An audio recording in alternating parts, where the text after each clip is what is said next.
Pupuk seperti apa sih di daerah Blora Selatan sih, Bung? Untuk beberapa hasil investigasi yang kita lakukan, yang kawan-kawan lakukan itu ya, itu ada permasalahan yang sangat krusial sebenarnya. Pertama itu tentang perluasan lahan hutan di Blora Selatan, itu lahan hutan untuk pertanian itu tidak dibarengi dengan penambahan kuota pupuk. Jadi pupuk bersubsidi ini lahannya tambah, pupuknya tidak tambah, ya, gitu ya. itu ceritanya, gitu kan. Terus kemudian permainan para pengecer di tingkatan petani, gitu kan. Harga di sana variatif dan selalu semua itu di atas HET, kecuali komunitas lidah tani itu masih 90, tapi lainnya itu semua di atas 90. Ya, ada 115, ada 120, ada 125, bahkan ada 130. Terus, gitu kan, ada indikasi PPL di sini bermain. PPL itu juga menjual pupuk di atas HET. Datanya itu semuanya, gitu kan.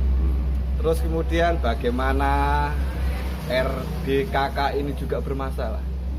Bagaimana kelompok tani fiktif ini juga bermasalah.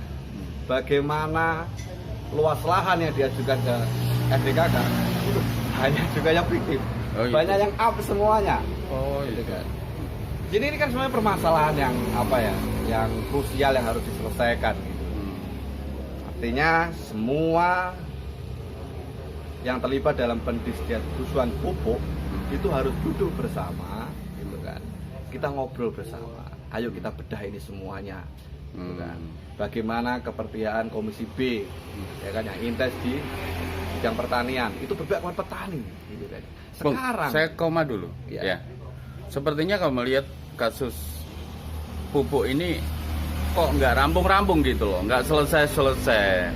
Jadi artinya belum ada lah titik temu antara eksekutif dan legislatif atau juga petani. Ini belum ada titik temu.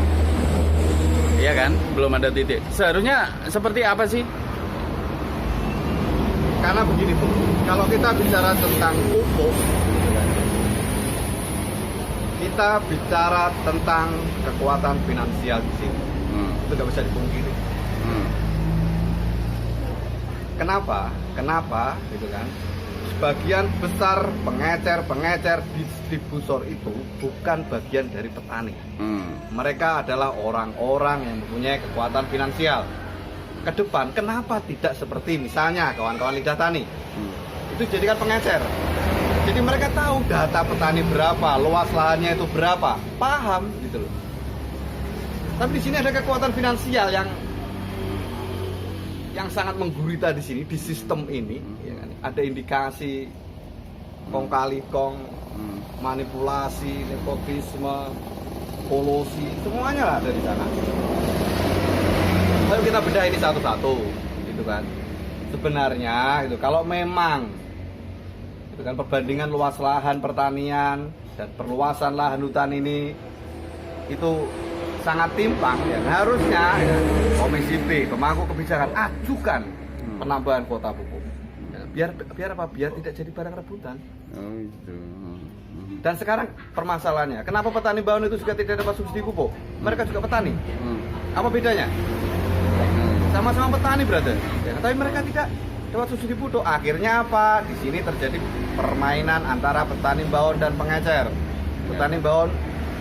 Kalau sama distributor enggak ya? Berarti hanya pengecer atau distributor ini? Distributor juga bermain, brother. Oh gitu. Iyalah, masih lah itulah.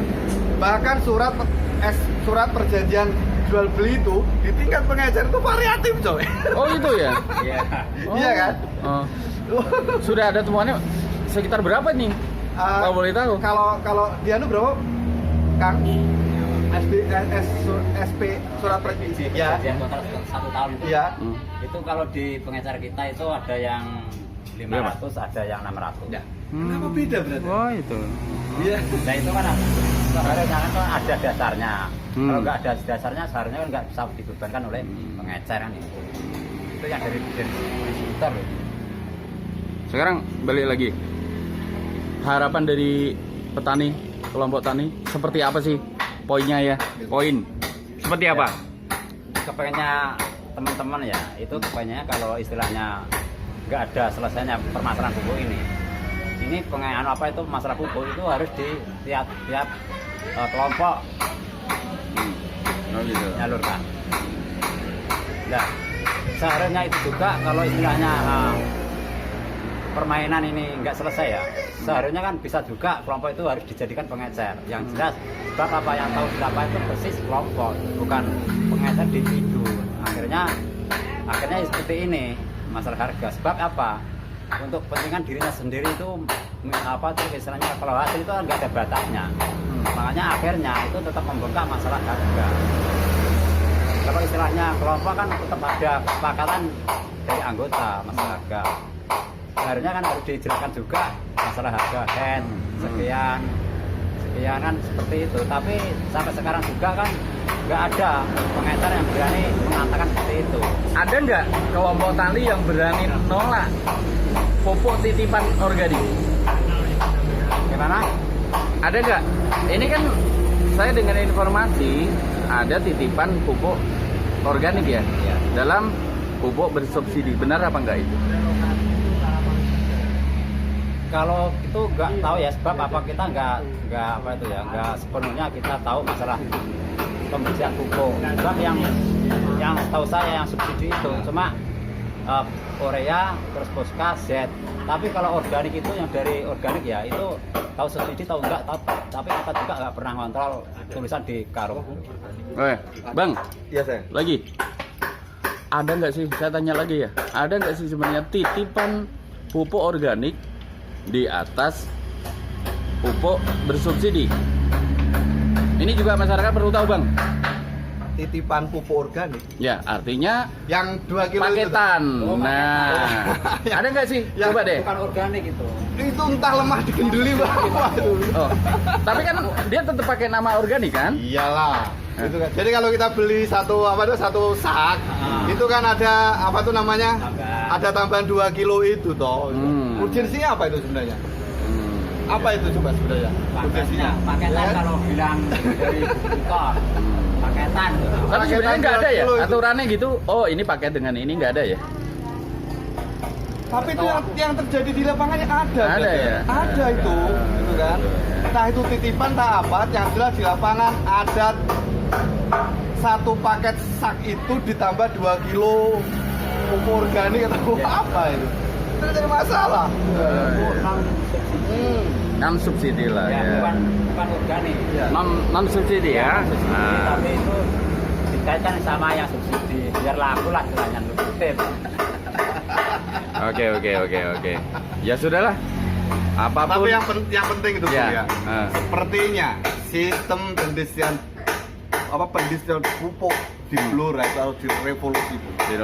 Harus revolusi. Artinya keterlibatan kelompok-kelompok tani ini ya kan sebagai tulang punggung pertanian Blora itu bisa dimaksimalkan. Mendingan pengecer itu diserahkan kepada kelompok tani. Sekarang pertanyaannya gitu kan, kenapa BUMD Blora itu tidak berperan di sini? Harusnya bisa gitu kan. Nah. BUMD kerjasama dengan Petro gitu kan. Kemudian ada kuota BUMD. BUMD bekerjasama dengan BUMDes. Nanti BUMDes akan distribusi gitu. ke para pengecer ini. Itu lebih menarik. Kalau ini terjadi gitu kan, permainan harga di lapangan itu mungkin bisa diminimalkan.